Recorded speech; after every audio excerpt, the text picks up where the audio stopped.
সোণালী সূতাৰ দেশত মুগা পালন কৰি স্বাৱলম্বী অসমীয়া।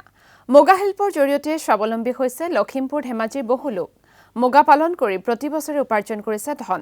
মুগা পালনৰ ক্ষেত্ৰত একাংশৰ আগ্ৰহ কমাৰ বিপৰীতে আন একাংশই দেখুৱাইছে আদৰ্শ।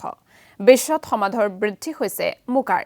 সেই মুগাৰ খেতি কৰি অসমীয়াৰ মান বৃদ্ধি কৰি আহিছে উত্তৰ অসম আৰু উজনি অসমৰ জীয়ৰী বোৱাৰীয়ে। এই সন্দৰ্ভত গোগামুখৰ পৰা জিতু কুমাৰ ৰাজকোঁৱৰৰ এক প্ৰতিবেদন আগবঢ়াইছোঁ। হয়, নিশ্চয় ক'ব লাগিব আহু খেতি আহুকাল, মুগা খেতি কপাল ভাল বুলি অসমীয়াত এষাৰ কথা আছে।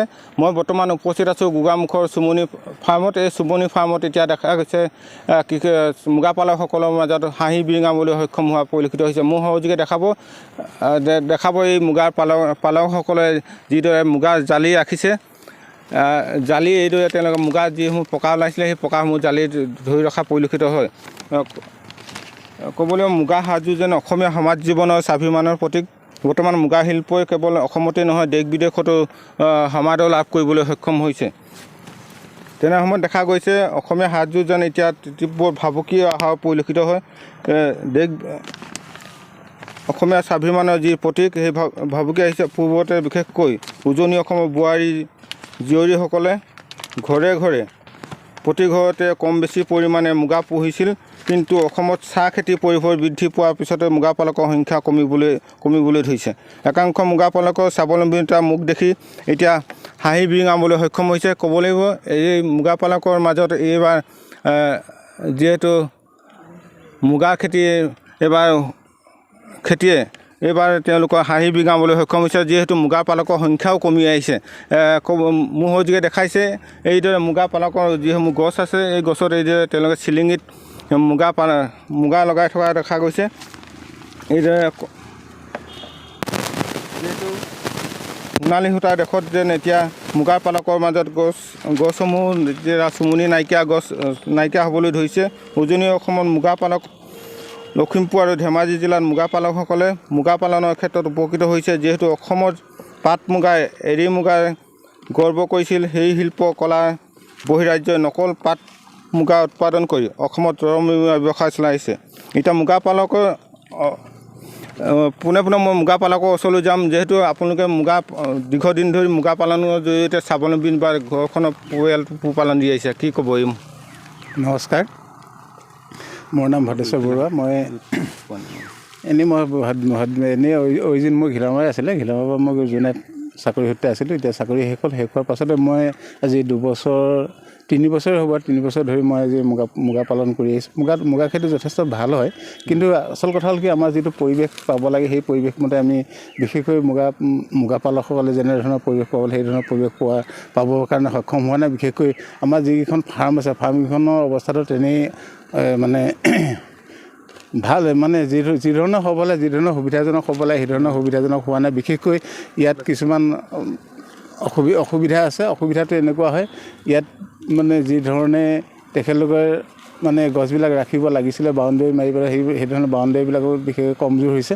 আৰু তাৰ লগতে আৰু আজিকালি পৰিৱেশটো অলপ হেৰিও হয়, দুৰ্বলো হয়। বিশেষকৈ দুৰ্বলটো এইটো কাৰণে কৈছোঁ, বিভিন্ন ধৰণৰ মানে আজিকালি শাক পাচলিৰ পৰা আৰম্ভ কৰি চাহ বাগানলৈকে ধৰি পেলাই আমাৰ বিভিন্ন ধৰণৰ খেতিত কীটনাশক দ্ৰব্যবিলাক ব্যৱহাৰ কৰা হয়।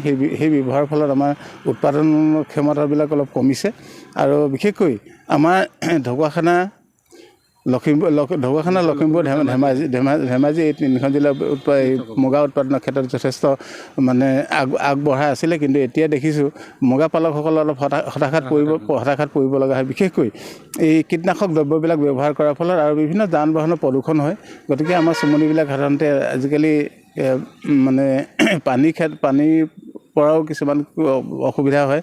বিশেষকৈ বানপানী হোৱাৰ ফলত আমাৰ চুমনিবোৰ প্ৰায় কিছুমান মানুহৰ মানে যাৰ আছিল আগত সেইখিনি মানে কমি গৈছে। আৰু মুগা পালকসকল হতাশাত ভোগ কৰিব লগা হৈছে। বিশেষকৈ যি ধৰণে তেওঁলোকে পাব লাগিছিলে, যি ধৰণৰ উৎপাদন কৰি যি ধৰণৰ ফল পাব লাগিছিলে সেইখিনি সেইমতে হোৱা নাই, সেইমতে পাব পৰা নাই। চৰকাৰে তেনেকুৱা ধৰণৰ কোনো পদক্ষেপ লোৱা নাই। বিশেষকৈ চৰকাৰৰ ফালৰ পৰা যিখিনি সুবিধা দিব লাগে সেইখিনি সুবিধা ক'ৰবাত 2-1 পাইছে, কিন্তু প্ৰায়বিলাকে পোৱা নাই। আৰু আচল যি যিসকল খেতিয়ক সেই খেতিয়কসকলে এতিয়ালৈকে তাৰ সুবিধা গ্ৰহণ কৰিব পৰা নাই। কিন্তু ক'ব লাগিব যিহেতু মুগা পালকসকলে চৰকাৰে যিহেতু মুগা পালনৰ বাবে যিকোনো ধৰণৰ ব্যৱস্থা গ্ৰহণ কৰিব লাগিছিলে সেই ধৰণৰ ব্যৱস্থা গ্ৰহণ কৰা পৰিলক্ষিত নহয়।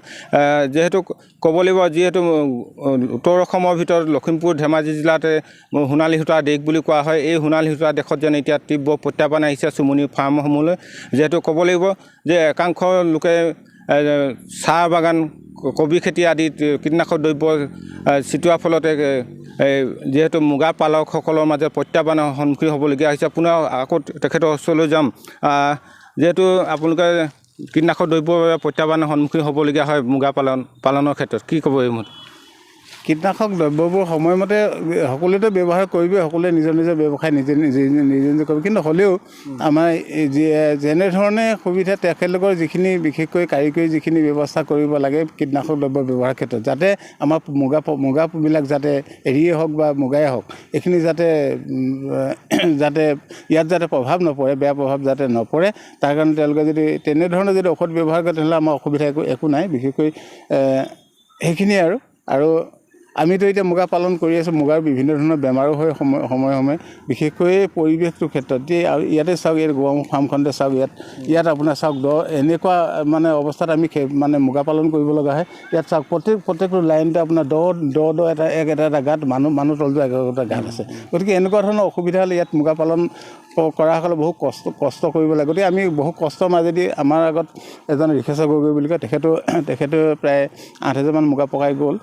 এতিয়া আমাৰ তেনেকৈ 15-16 হাজাৰমান হৈছেগৈ বৰ্তমানলৈ। এতিয়া শেষ হ'ব আৰু মই বেলেগতো পুহিছিলোঁ, ইফালে নাহবাৰীৰ ফালে পুহিছিলোঁ তাত ব্যক্তিগত ফাৰ্ম এখনত। তাত আমাৰ 4জনে পুহিছিলে। 4জনৰ ভিতৰত প্ৰায় 55,000 60,000 নহ'লগৈ। 55,000 আমি 60,000 আশা কৰিছিলোঁ, কিন্তু 60,000 পাবলৈ সক্ষম নহ'লোঁ। তথাপি মানে প্ৰায় 55,000 তাৰে 33,000মান আমি বিধানৰ কাৰণে তাত সঁচৰ কাৰণে দিবলৈ সক্ষম হ'লোঁ। আৰু বাকীখিনি আমাৰ প্ৰায় বাকী যিখিনি আছিল সেইখিনি আমাৰ মাজত হ'ল আৰু মোটামুটি এইবাৰ যথেষ্ট লাভ হৈছে, লোকচানৰ এইবাৰ মুগা পালকসকলে হাঁহি বিৰিঙাবলৈ সক্ষম হৈছে। মোৰ সহযোগে দেখাব জিতু কুমাৰ ৰাজখোৱা, আপোনাক এই মুহূৰ্তত ধন্যবাদ জ্ঞাপন কৰিছোঁ।